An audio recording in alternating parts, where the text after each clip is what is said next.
Hi friends, இப்போ நம்ம shoulder எப்படி ஜாயின் பண்ணலான்னு பார்க்கலாம் வாங்க. இப்போ நம்ம எப்பயுமே இப்படி தான் ஜாயின் பண்ணுவோம், சரிங்களா? இப்படி தானே நீங்கள் ஜாயின் பண்ணுவீங்க, ஆப்போசிட்டில் போட்டு ஜாயின் பண்ணுவீங்க, சரிங்களா? இப்போ நம்ம இப்படி ஜாயின் பண்ண போகிறது இல்லை.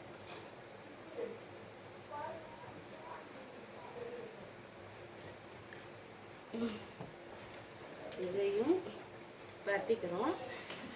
இதுவும் உள் துணியும் ஒன்றா இருக்கணும். இந்த உள் துணியும் ஒன்றா இருக்கும். ரெண்டு ஷோல்டரையும் ஒன்றா வச்சுக்கணும்.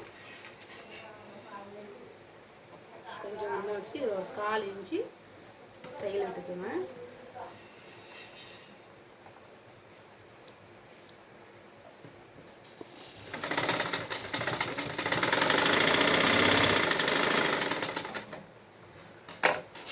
தையல் விட்டாச்சு.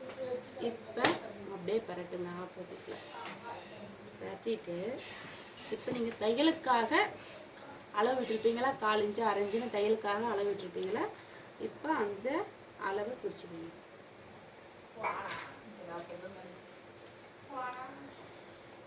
அப்படியே ஆப்போசிட்டில் மடக்கி நம்ம தையலுக்காக விட்டோம்ல அந்த அளவை கரெக்டாக பிடிச்சிக்கணும்.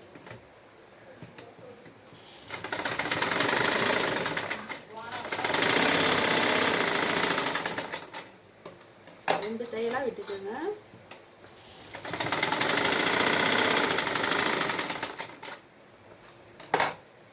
ரெண்டு தையல் விட்டாச்சு. இப்போ பாருங்கள், உள் பக்கமும் பீஸாக இருக்குது, வெளி பக்கமும் நீட்டாக இருக்குது. ஷோல்டர் இப்படி தான் ஜாயின் பண்ணணும். வேறு ஏதாவது சந்தேகம் இருந்தால் கேளுங்க. Bye friends.